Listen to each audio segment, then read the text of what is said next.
ইন্নাল হামদালিল্লাহ ওয়াসসালাতু ওয়াসসালামু আলা রাসূলিল্লাহ আম্মা বাদ।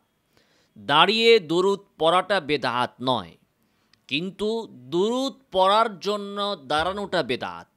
দাঁড়িয়ে দুরূদ পড়া বেদাত নয়, কিন্তু দাঁড়িয়ে দুরূদ পড়াকে আদব মনে করা, উত্তম মনে করা, মুস্তাহাব মুস্তাহসান মনে করা, সওয়াবের কাজ মনে করাটা বেদাত।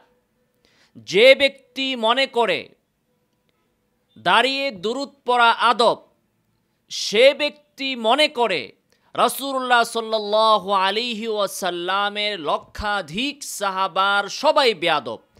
কারণ রাসূলুল্লাহ সাল্লাল্লাহু আলাইহি ওয়াসাল্লামের লক্ষাধিক সাহাবীদের মধ্য থেকে কোনো একজন সাহাবীও দাঁড়িয়ে দুরূদ পড়াকে আদব মনে করতেন না, এবং তারা দুরূদ পড়ার জন্য দাঁড়াতেন না, তারা বসেই দুরূদ পড়তেন।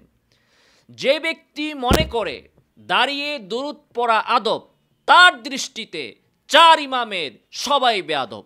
যে মনে করে দাঁড়িয়ে দুরূদ পড়া আদব, তার দৃষ্টিতে সমস্ত মুহাদ্দিসিন বেয়াদব। ইমাম বুখারী, ইমাম মুসলিম, ইমাম তিরমিজি, নাসাই, আবু দাউদ, ইবনু মাজাহ সহ পৃথিবীর সকল ইমাম তার দৃষ্টিতে বেয়াদব। যে ব্যক্তি মনে করে দাঁড়িয়ে দুরূদ পড়াটা আদব, তার দৃষ্টিতে সে নিজেও একটা বেয়াদব।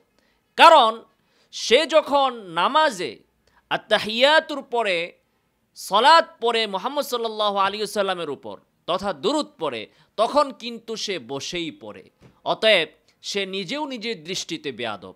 এবং এই ব্যক্তি শুধু দাঁড়ায় কখন? যখন তাদের বিশেষ একটা দুরূদ, বিশেষ একটা মুহূর্তে, বিশেষ একটা পদ্ধতিতে, বিশেষ কোনো আয়োজনে, বিশেষ কোনো উপলক্ষে যখন পড়ে, ইয়া নবী সালাম আলাইকা, ইয়া রাসূল সালাম আলাইকা, শুধু তখনই সে দাঁড়ায়। কিন্তু যখন সে হাদিসের কিতাব পড়ে, সেখানে বারবার নবীর নাম আসতেছে, তখন কি সে দুরূদ পড়ে না? পড়ে না। যদি পড়ে তাহলে তখন কেন সে দাঁড়ায় না? তাহলে শুধুমাত্র একটা দুরূদের জন্য, শুধুমাত্র একটা দুরূদের ক্ষেত্রে, একটা বিশেষ সময়ে, বিশেষ উপলক্ষে, যেটাকে তারা বলে মিলাদ, ওই সময়টাতেই শুধু নবীর আদবের কথা তাদের স্মরণ হয়। বাকি অন্যান্য দুরূদের ক্ষেত্রে, অন্যান্য সময় তাদের নবীর আদবের কথা মনে হয় না। এভাবেই ভাইয়ারা আমার, বেদাত শরীয়তকে কঠিন করে ফেলে। শরীয়ত বলেছে দুরূদ তুমি বসে পড়ো, সেটাও আদব; দাঁড়িয়ে পড়ো, সেটাও আদব; শুয়ে পড়ো, সেটাও আদব। দুরূদ পড়ার জন্য তুমি বসছ না, দাঁড়িয়েছ না, শুয়েছ, এটা কোনো বিবেচ্য বিষয়ই না। তুমি যদি দাঁড়ানো অবস্থায় থাকো, ওই অবস্থাতেও তুমি দুরূদ পড়তে পারো। যদি বসা অবস্থায় থাকো, সে অবস্থাতেই তুমি দুরূদ পড়তে পারো। এখন যে বেদাতি মনে করে যে দুরূদ পড়ার জন্য দাঁড়ানোটা আদব, ওই ব্যক্তি উম্মতকে বসা অবস্থায় দুরূদ পড়া থেকে মাহরুম করতে চায়। কারণ উম্মত সবসময় দাঁড়িয়ে থাকে না, সবসময় দাঁড়িয়ে দুরূদ পড়ার সুযোগ হয় না। অতএব বসে বসে দুরূদ পড়াকে যদি বেয়াদবি বলে, বেয়াদবি মনে করে, তো উম্মত তো দুরূদ থেকে মাহরুম হলো।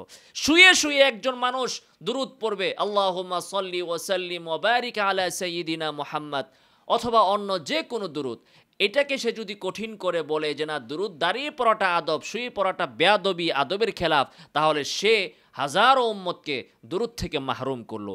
এভাবেই এক একটা বেদাত উম্মতকে আমল থেকে, সওয়াব থেকে বঞ্চিত করে এবং শরীয়তকে কঠিন করে এবং আল্লাহ তাআলার বান্দাদের উপর একটি বোঝা চাপিয়ে দেয়।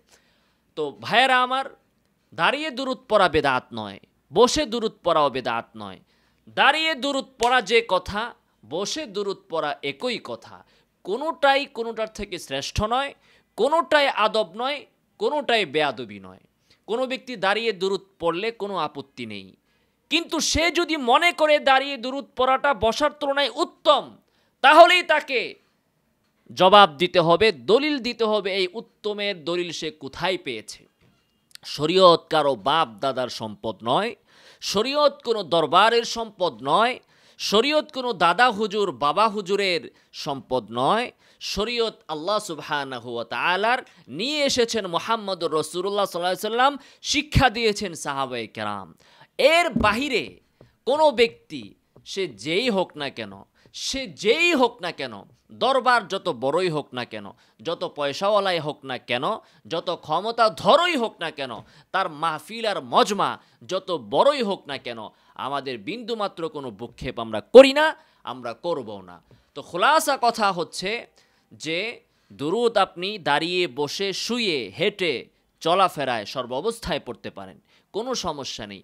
দুরূদ পড়তে যদি দাঁড়াতে হয়, দাঁড়িয়ে দুরূদ পড়া যদি আদব হয়, তো কোরআন তিলাওয়াত, কোরআন হচ্ছে আল্লাহর কালাম, তাহলে সেইটা কিভাবে পড়বেন? সেটা কি বসে বসে পড়ার কোনো সুযোগ আছে? কোরআন তিলাওয়াত বসে বসে করার সুযোগ আছে? তো এই বেয়াদবেরা মিলাদ শুরু করে ইন্নাল্লাহা ওয়া মালাইকাতাহু ইউসাল্লুনা আলান নবী, এই আয়াত দিয়ে আল্লাহর কালাম পড়তেছে বৈশা, আর যখন নিজেদের বানানো দুরূদ শুরু করলো ইয়া নবী সালাম আলাইকা, তখন সবটি মিল্লা দাঁড়ায় গেল।